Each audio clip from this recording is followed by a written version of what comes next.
Welcome to the Heart of Innovation. 60 minutes that could save life and limb, with new breakthrough ideas and innovation changing the healthcare landscape. Brought to you by patient advocacy group thewaytomyheart.org in partnership with Cardiovascular System Incorporated's patient advocacy campaign, Take a Stand Against Amputation. Here are your hosts for the Heart of Innovation, Emmy Award-winning journalist and founder of The Way to My Heart, Kym McNicholas, and interventional cardiologist and founder of the Save My Piggies Health Education Series, Dr. John Phillips. How do we improve our mental health in the face of adversity? 1 in 4 adults suffers from a diagnosable mental disorder in any given year. People with chronic physical illnesses are twice as likely to suffer from anxiety or depression as their physically healthy counterparts.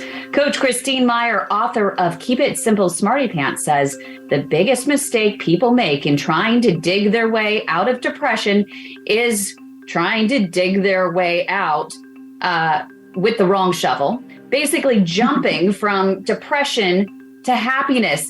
She says over and over and over again, you just can't get from, sad to happy with just the snap of your fingers.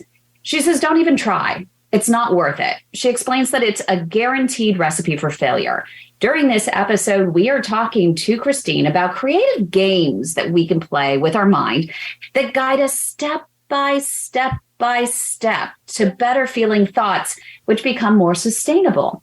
Christine demonstrates how effective her methods are by coaching 3 patients live who have peripheral artery disease, which is restricted blood flow in mainly the leg arteries that cause debilitating pain and ultimately depression along with that. So you don't really want to miss this impactful hour that could save your mind and put you at ease for the very first time in a long time. So I think this is going to be a really good show, John. I would concur. Number one, happy Saturday, Kym. Hope you had a good week. I had an interesting week that we can talk about shortly here. But with respect to the show, a lot of our previous episodes have been kind of focusing on mindfulness and having positive outlooks, particularly in patients who suffer chronic medical ailments. So I think this is going to be particularly poignant, and I'm really excited to hear how this online therapy session is going to unfold. So this should be fun. I think it's going to be helpful for all of us. I mean, I'm in such a great mindset. The number one thing that we always talk about when it comes to getting in the right mindset is going out and exercising. So already this morning, I was out. I just completed a 5K with my 80-year-old dad. One of my greatest mentors in the entire world was a man by the name of John Cardinale, who believed in me in the very beginning of my broadcast days and gave me the opportunity to become the very first person to have their own dedicated racing show that Infineon Raceway sponsored. It's one of a couple road courses on the NASCAR circuit. And he passed away, unfortunately, of stomach cancer. So today, John Cardinale's army marched all the way around the track and in his honor and his memory. So it was really, really good. That's fantastic. It's always great to be able to, take up a cause or maintain someone's legacy through whatever it is. But exercise is a good thing, and we always recommend to patients who have coronary disease, peripheral artery disease, to try to stay healthy. And on that same note, I've just finished a 3-mile ruck run. I have like this rucksack from one of my partners who got me into this. So I had a 45-pound weight attached to this thing. I was running around my neighborhood. I think. Yeah, what is the attraction of the whole thing? My younger brother, Chad, does that as well. He was so excited when he got this big bag that he gets to wear on his back when he runs now. Yeah, I don't understand the lure. I think it's just the notion of training like what a soldier does. Gotcha. I believe the Marines do rucking, and there are ruck events that you can do. And for me, it was just kind of an opportunity to do something a little bit different. But I don't know. I think I looked silly, but nonetheless, it was a good workout. I bet you feel good afterwards, though. See, it raises your spirit, lifts your mood. You're exactly right. Right. I mean, we are in a positive frame of mind right now. And it's so different from when I woke up this morning to a message, which I will share in just a few moments. But before we get to that, because it's going to lead us right into our guest for the day, Christine, I think we need a moment of inspiration.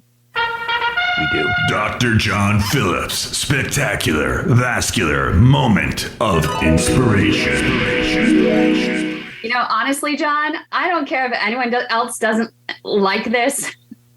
It makes me laugh every single time. It does. There are two things that make me laugh. Well, number one, when I hear the intro to the show, I always feel like, oh, this is going to be a good time. And then, yes, the spectacular vascular inspiration. Thank you again, Mike, our producer. Yes, thank you, producer Mike. So I have two quotes, and I was these are real simple, but I think since the show is to some degree talking about mindfulness and being happy, and I also was just reviewing a book called The Good Life in the Wall Street Journal, which I think I'd like to ask Christine's thoughts about. But nonetheless, I've got my first quote is from Mother Teresa. And she said, "There is no key to happiness. The door is always open." And then the next quote is from Marcus Aurelius. I love that. Yeah, I know. I mean, like happiness is all around you. You just have to kind of find it and be in that right frame of mind, in my opinion.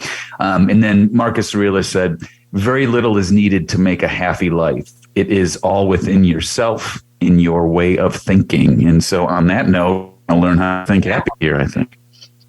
I actually think we should bring in Christine really quick to weigh in on those, because I can see a big smile on her face just hearing you say that.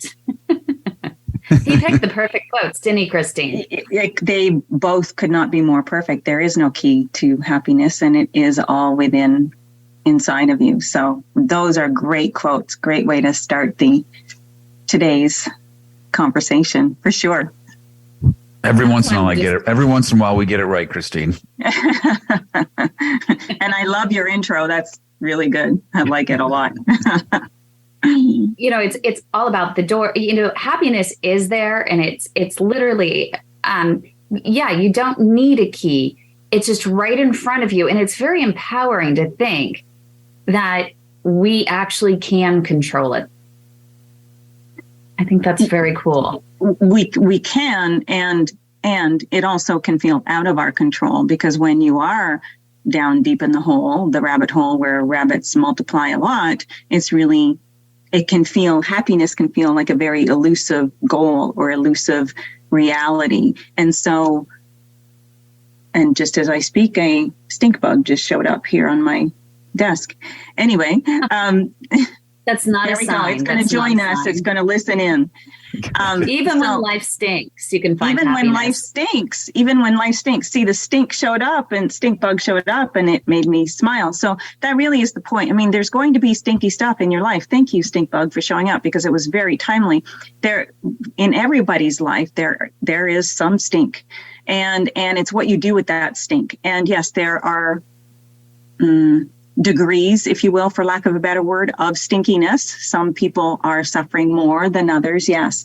And it can feel harder when you're suffering, in pain, uncomfortable, to find any happiness. And what I'm here for today is to help people understand that it is simpler than you might think, and it is in smaller steps than you might think. So any shift, any focus, any distraction to something that feels better than what you're currently focused on is good work.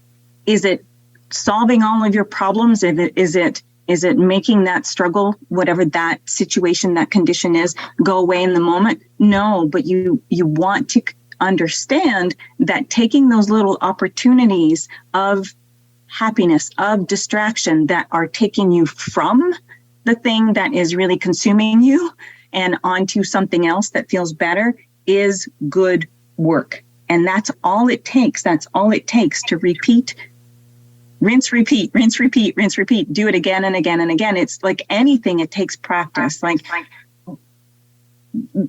anything takes practice. You don't get good at anything unless you continue to practice it and make it a habit, integrate it as a habit. Now, to break an old habit of more negative thought, of more digging in the hole and discovering what's in the hole. And any hole you dig, if you keep digging, there's more to find, and you're not going to get out.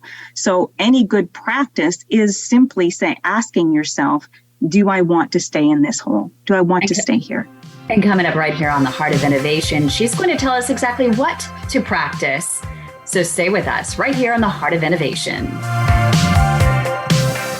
Leg health can indicate risk for heart attack, stroke, and amputation. If you have leg pain or cramps while walking, get checked for Peripheral Artery Disease, or PAD. PAD is plaque buildup in mainly the leg arteries. Be sure to ask your physician for an ankle brachial index, also called an ABI test, where they use blood pressure cuffs to analyze the blood pressure in your legs. If they discover you have arterial plaque that's limiting blood flow to your feet, medicine and a regimented walking program are frontline treatment. If PAD is in its advanced stages, your physician may schedule a surgical intervention. Minimally invasive tools are available to remove plaque and restore blood flow, including Cardiovascular System's Diamondback 360 atherectomy system, which sands away plaque that is a hard calcium. It's important to discuss all options with your physician, and if told you have no options, get a second opinion. Take a stand against amputation. For more information, go to standagainsamputation.com. That's standagainsamputation.com. Welcome back to the Heart of Innovation. For more on today's topic, go to theheartofinnovation.org. That's theheartofinnovation.org. Once again, here's Emmy Award-winning journalist Kym McNicholas and interventional cardiologist Dr. John Phillips. Welcome back, everybody. Thanks for joining us. Today we are joined by and with Christine Meyer, who is a life coach, and she wrote the book, Keep It Simple, Smarty Pants. So, Christine, why did you write this book? Why did you name it that?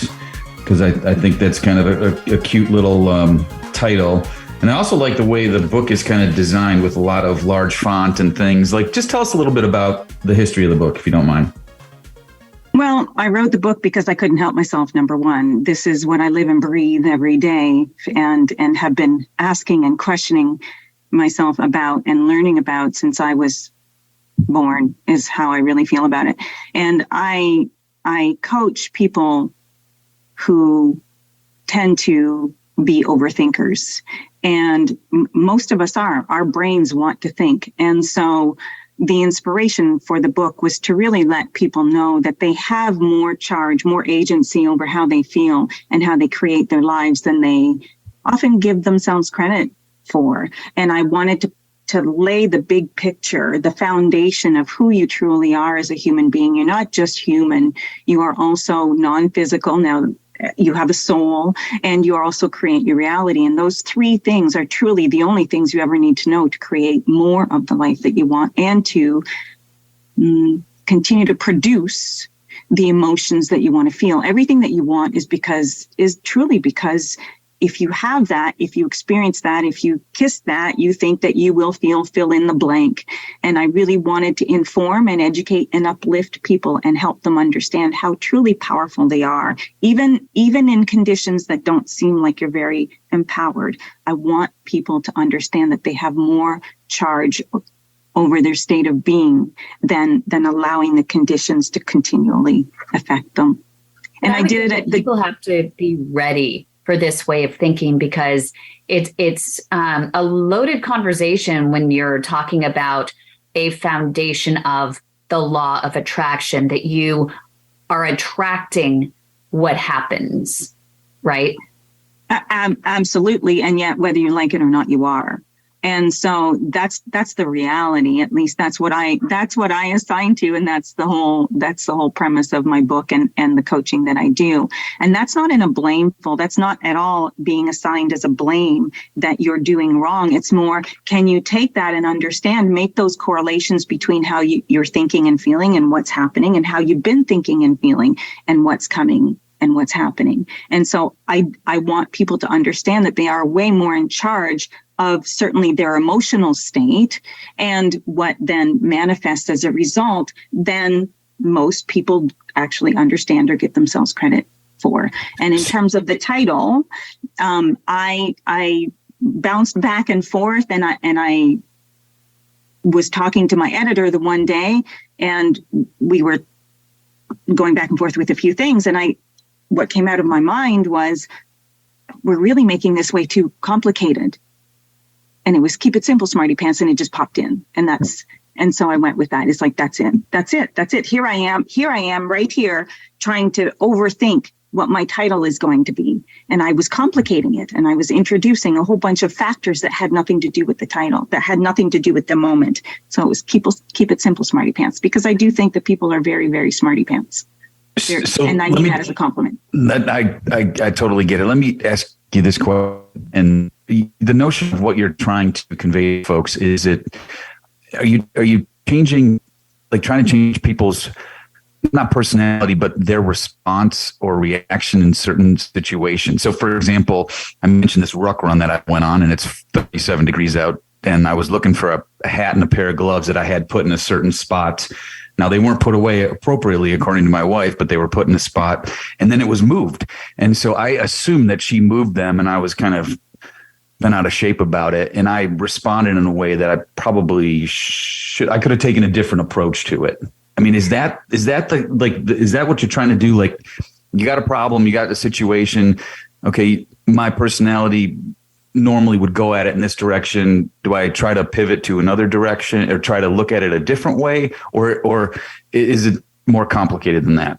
It's really not more complicated than that. Again, it's keep it simple, smarty pants. And it really is about taking charge, having agency over your responses and your reactions. And what I want to always convey is, you're not wrong for having reactions to life. It's like, but when you do have reactions, then do some reflection and ask yourself, could I have handled that differently? Did that feel good? Do I want to keep thinking? Do I want to keep blaming my wife for having moved my cheese? Whatever. Yeah. No, right? like the book, right? The book, yeah. Right. And that's why I said that. And so it really is about understanding that you have more agency in your life than you're likely taking and giving yourself credit for, and to understand that things in your life, the emotions that you're feeling are information. They're not something to be used to beat yourself up for feeling, and they're not something to ignore or to avoid, but it's take that emotional information that you're receiving with every thought that you think, really, every experience that you're having some emotional content in that moment. And so again, that sounds a little too heady, because I got to think about all the things I'm feeling, but it's just the idea that you are having emotional responses, and you can change how you feel about things. And that's the other thing about the book, is that a lot of people think that I have this condition, or this is happening in my life, or I had this past, and this is how I was brought up. This was my childhood, or this is happening in my now. And people make decisions about that, and they feel a certain way about that. And they don't ever, for the most part, ask themselves, could I feel differently about that? Because sorry to interrupt. We've got 2 minutes before the break. Yep. And I think during the previous break, you had said, because we've got 3 guests on, that we're going to do some discussion using some tips with your book. You had mentioned that you wanted the guests to think about something before. So maybe now's a good time to discuss that. And then when we come back from break, we can get the ball rolling. All right. So I'd like everybody who's present and who will be listening on this to think about, we're going to play this game of sunshine, cloud, and rainbow. And so with sunshine, I'd like you to describe in one word something that you feel good about, in one word, how that feels. Pick a subject and describe in one word how it feels, a good feeling subject. Number 2, a cloud, something that you feel bad about, in one word, the emotion. And then after that, we're going to do a rainbow, something that you're looking forward to, in one word. How does that feel? Does that make sense? Okay, and we can explain more coming up right here on the Heart of Innovation. So stay with us. 3 years ago, my symptoms started with leg pain and leg cramps while walking. Me too, with a tightness in my calves. Well, do you know, my doctor thought that my leg cramps were a side effect of the statin he prescribed me. Well, my doctor just brushed them off as another symptom of old age. Mine thought the pain was radiating from my spine. My doctor blamed my neuropathy on diabetes until I got a wound on my foot that just wouldn't heal. Yeah, it turns out we all have peripheral artery disease, also known as PAD. It's plaque buildup mainly in the leg arteries causing poor circulation. For me, the diagnosis came too late and I lost my leg, but that does not have to happen to you. No, it does not, because there are treatment options available if you're diagnosed early enough. PAD, peripheral artery disease. If you've been experiencing leg pain, leg cramps, or neuropathy when walking, and your doctor isn't hearing you, we are. We are The Way to My Heart, the largest support network for peripheral artery disease patients, and we want to help you get back on your feet again. Visit our website at thewaytomyheart.org or call our Leg Saver hotline, 415-320-7138. Your life and limb could depend on it. Welcome back to the Heart of Innovation. For more on today's topic, go to theheartofinnovation.org. That's theheartofinnovation.org. Once again, here's Emmy Award-winning journalist Kym McNicholas and interventional cardiologist Dr. John Phillips. When we are talking again to Christine Meyer, she's the author of It Simple Smarty Pants. And before the break, she was talking about sunshine, clouds, and rainbows, and a little game that we can play. So, Christine, we're going to let you quickly go through the rules of the game again, and then I think John and I are going to play the game before we get to some callers. Awesome. So sunshine, cloud, and rainbow.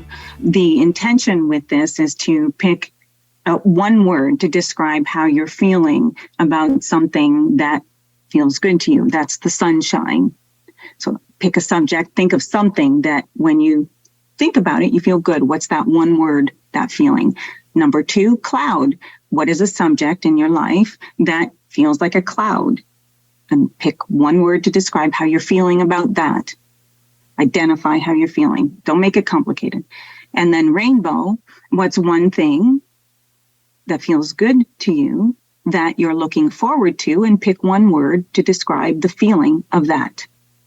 And the purpose of that, I'll tell you after you do it. Okay, so you want us to think about something we're feeling, something that brings sunshine, and then how it makes us feel. So I would say, first off, completely inspired. Okay.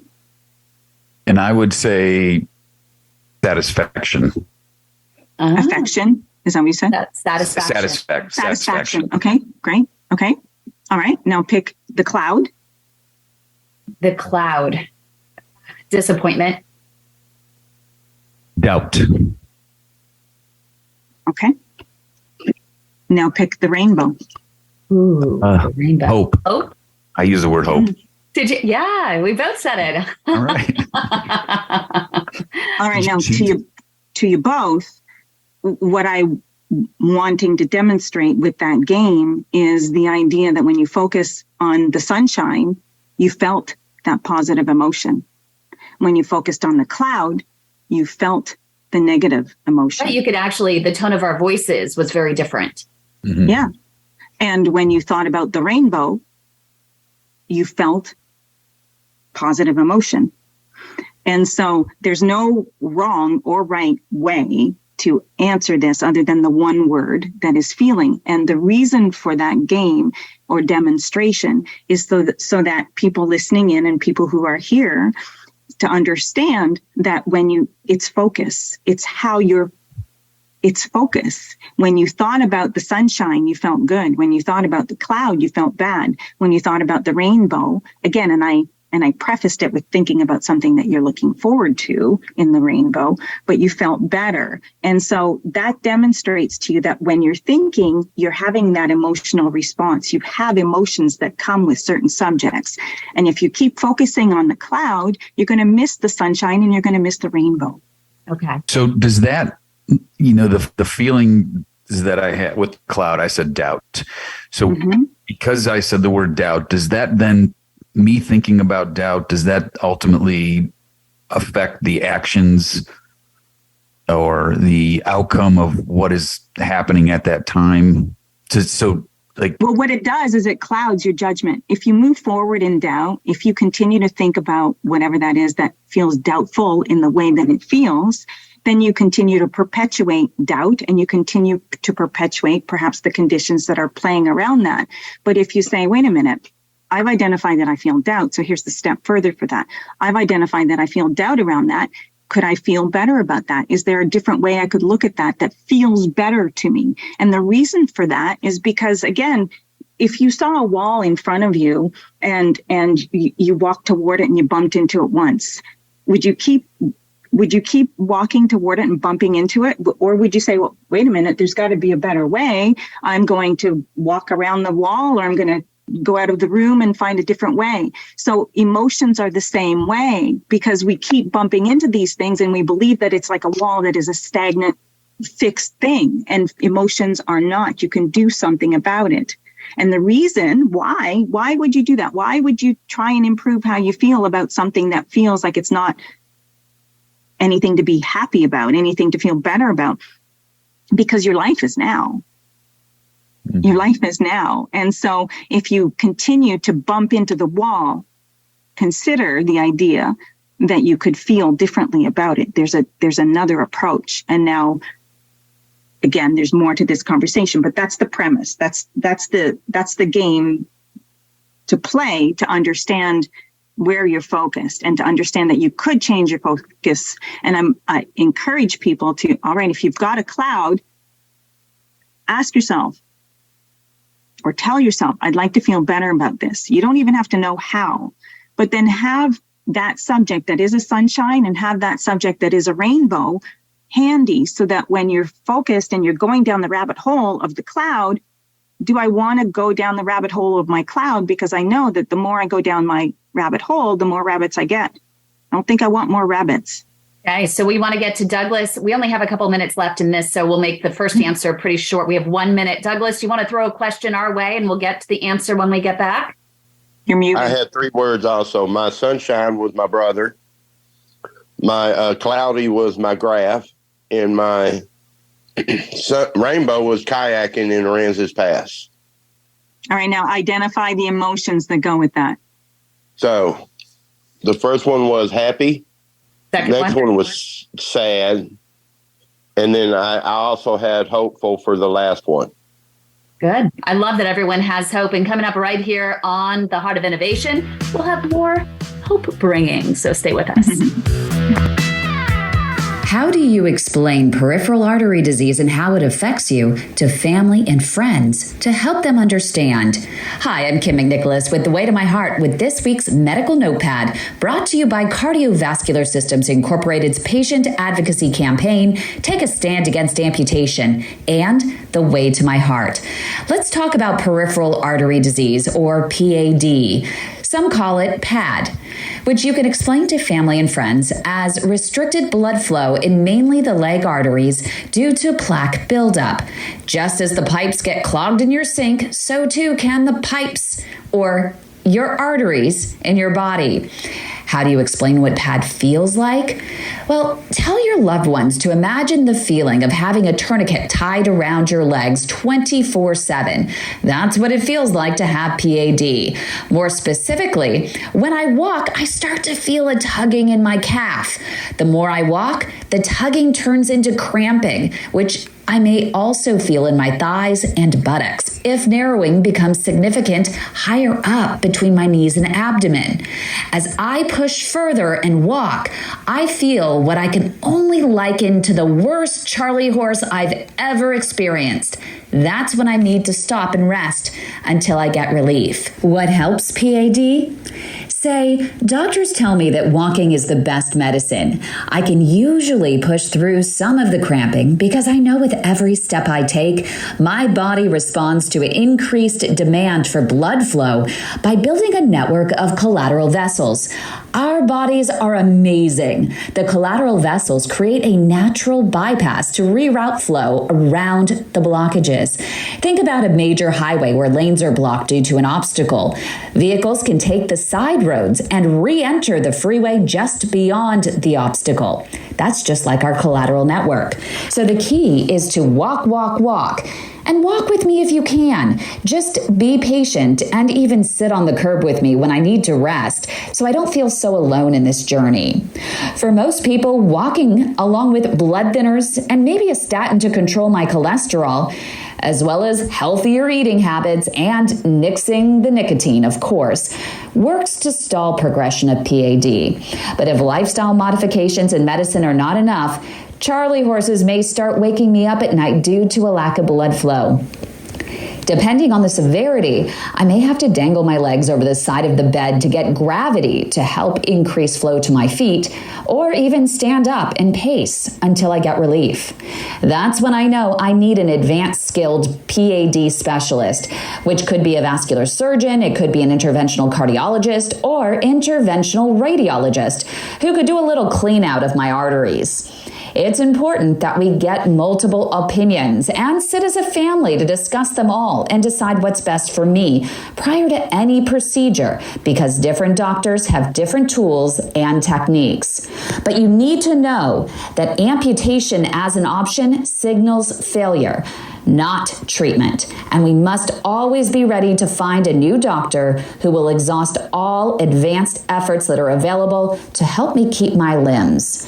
If you want to learn more about PAD, go to standagainstamputation.com. And for real-time support and answers to your questions, go to thewaytomyheart.org. With this week's medical notepad, I'm Kym McNicholas with The Way to My Heart. Remember, always check with your own healthcare provider before acting on any information provided in this series to ensure that it's right for you. Welcome back to the Heart of Innovation. For more on today's topic, go to theheartofinnovation.org. That's theheartofinnovation.org. Once again, here's Emmy Award-winning journalist Kym McNicholas and interventional cardiologist Dr. John Phillips.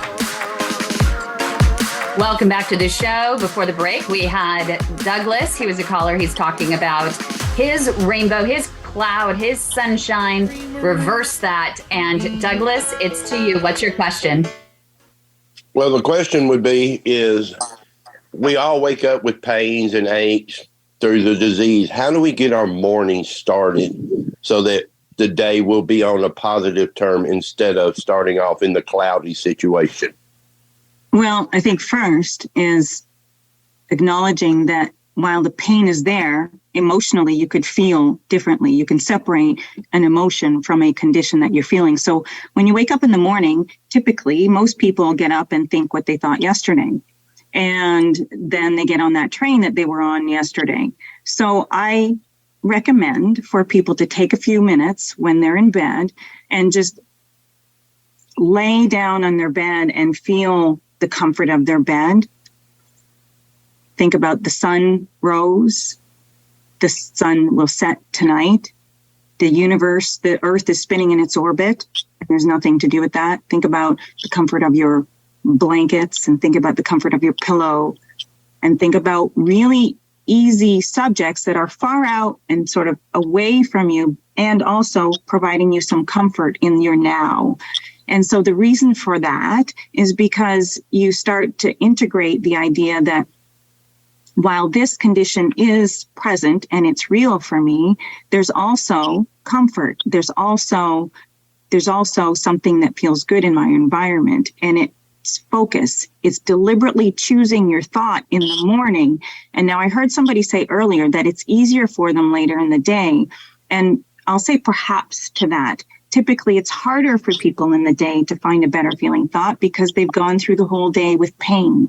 They've gone through their day with the contrast that they're experiencing, some of the struggles that they feel they're having with their condition, or they've had an argument with someone. So truly the best time of the day to decide to have a few moments at least of distraction from the thing that has you sort of consumed in the negative emotion is to do that first thing in the morning. If you want, you could lay there and think about the dog that you love or your children that you love or your grandkids that you love, or it doesn't, the hot shower that feels so good. It doesn't really matter.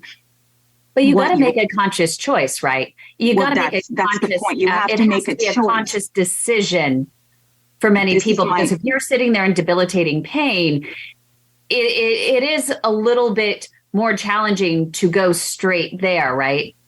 Go straight. Yes, but you have moments during your day, and you have moments when you're sleeping that you're not aware of pain. And so the only way you can get to a more positive thinking link is by choosing it. And that's first thing in the morning. You can be in your bed and just feel some satisfaction that you're comfortable in your bed or your pillow. If you're not comfortable, then don't pick that. Pick something else. But decide that, the sunshine is up. The sun is up. And whether the sun is shining or not, it's a new day. This is my time right now that I can focus in such a way that feels better to me. And I'm going to think of things right now that are easy for me to think about, that feel off the subject of my discomfort and on a subject, or in a very general way, something that is benign. Well, look at how that candle is flickering, or there are multiple ways to focus yourself. But yes, it is a conscious choice. It's a decision just for a few minutes. And that's all it takes, is a couple minutes every day. And it's cumulative. And it doesn't have to be anything in particular, does it?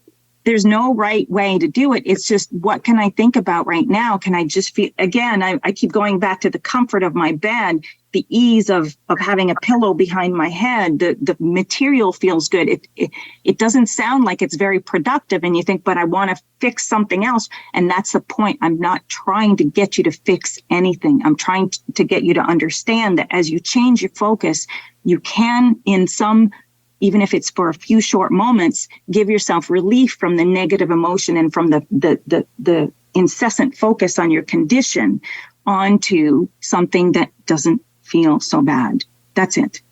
And we have Elizabeth here. Elizabeth, what's your question for Christine? My question is, okay, if we, let's say, get into our happy place just for a few minutes, how do you sustain that power of intention that you have, got when you woke up in the morning? I mean, doing it just for a few seconds, but how do we get through that day and sustain it? Like anything that you practice, right? You can't sustain it every moment of every day, all day long, certainly not off the bat. So it's practice. It's reminding yourself. You could even set a timer throughout the day. Say, how am I feeling now? And how would I rather feel?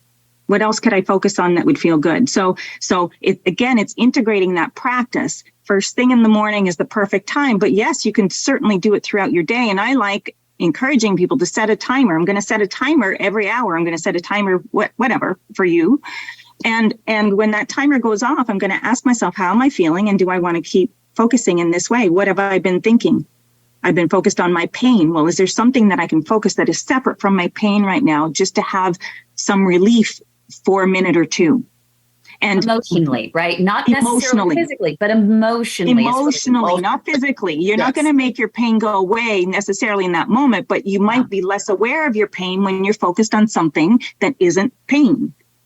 Focusing on your pain does not make your pain go away. Right. It just doesn't. And so the idea of this practice is for you to start training your brain to find better feeling thoughts, so that you have a perspective of your condition that over time is not consuming you. So are you able to then you continue to build on these little baby steps throughout the day or whatnot, and you're practicing and you kind of build a callus to some degree, maybe to the pain or whatever it is, the ailment that's bringing you down? Yeah, it's not to build a callus. It's to understand that you can have a sore hip or a sore leg or pain in your body, and you can still feel hopeful. You can still find joy in moments, even when your condition exists. So it's learning to live under fewer conditions that are controlling you and more in charge of your focus. And so it's not to be callous. It's understanding and paying attention to. When I look at that and when I think of that subject in that way, it hurts me. It hurts me. So what else can I think about that hurts me less? Or how can I think about that in a way that hurts me less? And that's, I think you bring up a really good point. It's the less, right? How do I feel less pain? How do I feel less stressed? How do I feel less anxious? we're not going and jumping across the river, right? It's little by little, not going from sad to happy. No, just less sad. Right. And we've had conversations before where I'm not at all saying to anyone ever, you need to get happy from your depression. You need to get happy from your discouragement. What I'm saying is, can you feel a little less depression? Can you feel a little less discouraged? And you do that again by thinking about that rainbow, the sunshine, cloud, and rainbow game. And you do that by deciding, going for the next 2 minutes, I'm going to focus on something that I know I feel good about. When I'm thinking about that, I can't be thinking about that. You can't be. You might go back and forth, but you can't be thinking about the pain in your body when you're thinking about something else.